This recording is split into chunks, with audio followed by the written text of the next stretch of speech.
Hello guys! For today's video, mag-unboxing po tayo ng na-order ko sa Shopee. Itong unang i-unbox natin guys ay para sa mga vloggers at mga content creators na kagaya ko.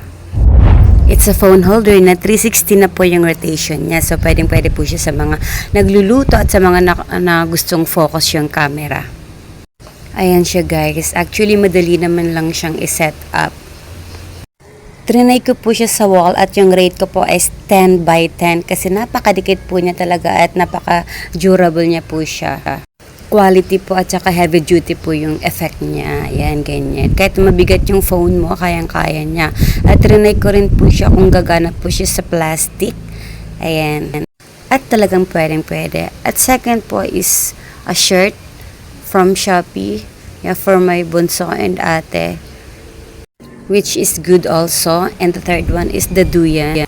Gusto ko kasi pag nasa bahay is may palaging duyan kasi napaka-cozy na tingnan tapos napaka-relaxing. Like after mong gumawa sa mga gawaing bahay and all, napaka-relaxing. Ang sarap magduyan. Nakaka-peace of mind and chill. So finix ko na siya at kinabit ko na siya sa harap ng terrace namin. And I'll make sure na maganda yung pagkakatali niya at matibay yung pinagkakabitan ng duyan. Kasi nga po, may mga makukulit na bata na baka bigla silang magkulitan. So, kailangan safe na safe. Kaya trinay ko muna siya bago ko siya ipatry sa mga babies at sa mga kids. At gustong-gusto nga ni Bunso, parang ayaw niya nang umalis sa duyan.